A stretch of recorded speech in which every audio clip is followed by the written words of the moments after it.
नमस्कार मित्रांनो पीएम किसान सन्मान निधी योजनेचा 17वा हप्ता हा मिळण्यापूर्वी केंद्र सरकारने 17वा हप्त्याबाबत एक मोठा निर्णय घेतलेला आहे।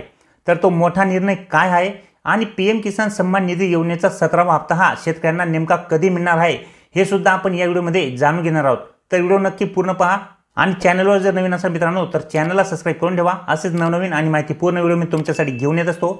तर चला मित्रांनो व्हिडिओ सुरू करूया आणि 17व्या हप्त्याबाबत केंद्र सरकारने कोणता मोठा निर्णय घेतलेला आहे तसेच 17वा हप्ता हा शेतकऱ्यांना कधी मिळणार आहे याबाबत सविस्तरपणे जाणून घेऊया। तर मित्रांनो केंद्र सरकारने सामान्य नागरिकांसाठी विविध प्रकारच्या योजना या सुरू केलेल्या आहेत।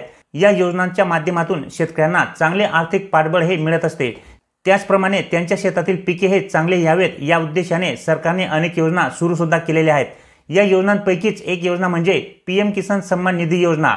ही योजना खूपच लोकप्रिय योजना आहे। या योजनेचा लाभ भारतातील बऱ्याचशा शेतकऱ्यांना होत आहे। मित्रांनो या योजनेअंतर्गत सरकार पात्र शेतकऱ्यांना दरवर्षी 6000 रुपयाचे आर्थिक पाठबळ हे देत असते। ही रक्कम शेतकऱ्यांना वर्षातून 3 टप्प्यांमध्ये दिली जाते। 2000 रुपयाचा एक हप्ता असे 2-2 हजारांचे 3 हप्ते वर्षातून शेतकऱ्यांना दिले जातात। आतापर्यंत शेतकऱ्यांना या योजनेचे 2-2 हजार रुपयाप्रमाणे 16 हप्ते हे देण्यात आले आहेत आणि आता सर्व शेतकरी 17व्या हप्त्याची वाट ही पाहत आहेत। तर आता या 17व्या हप्त्याबाबतच एक अतिशय मोठी अपडेट समोर आली आहे। तर ही अपडेट काय आहे चला जाणून घेऊया। तर मित्रांनो पीएम किसान सन्मान निधी योजनेचा 17वा हप्ता हा कधी मिळणार आहे याकडे सर्वांचेच लक्ष लागलेले आहे।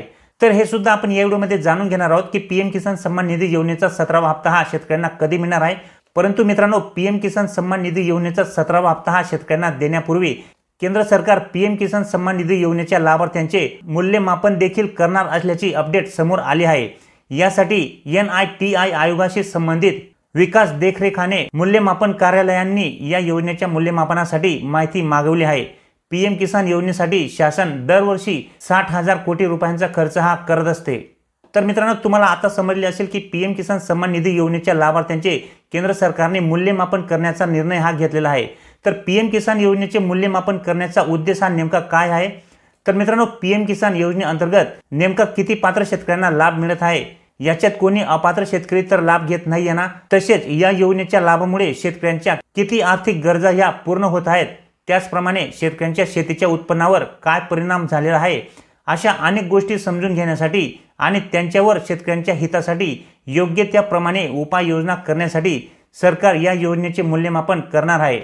तसेच मित्रांनो सरकारने 2024-25 या वर्षासाठी पीएम किसान या योजनेसाठी 60,000 कोटी रुपये राखून ठेवले आहेत। तसेच या योजनेअंतर्गत मूल्यमापन करण्यासाठी 24 राज्यांमधील किमान 5000 शेतकऱ्यांना सर्वेक्षणात सामील केले जाणार आहे। त्यापैकी 17 राज्यांमध्ये सुमारे 95% पीएम किसान योजनेचे लाभार्थी आहेत। त्यामुळे आता शेतकऱ्यांना या योजनेच्या माध्यमातून आर्थिकदृष्ट्या सक्षम करता येणार आहे। त्याचप्रमाणे शेतकऱ्यांना वेळेवर बी बियाणे खरेदी करता सुद्धा येणार आहेत। यासाठी हे मूल्यमापन केले जाणार आहे आणि हे मूल्यमापन केल्यानंतर पीएम किसान सन्मान निधी योजनेच्या लाभार्थ्यांनाच लाभ हा होणार आहे। तर मित्रांनो आता पीएम किसान सन्मान निधी योजनेचा 17वा हप्ता हा शेतकऱ्यांना कधी दिला जाणार आहे चला जाणून घेऊया। तर मित्रांनो 17वा हप्ता शेतकऱ्यांना कधी मिळणार आहे याबाबत शासनाकडून कुठल्याही प्रकारची अधिकृत अशी माहिती मिळालेली नाहीये। परंतु सध्याच्या अपडेटनुसार आणि या योजनेच्या कालावधीनुसार शेतकऱ्यांना पीएम किसान सन्मान निधी योजनेचा 17वा हप्ता हा जून महिन्याच्या अखेरीस किंवा जुलै महिन्याच्या सुरुवातीला दिला जाणार असल्याची शक्यता आहे।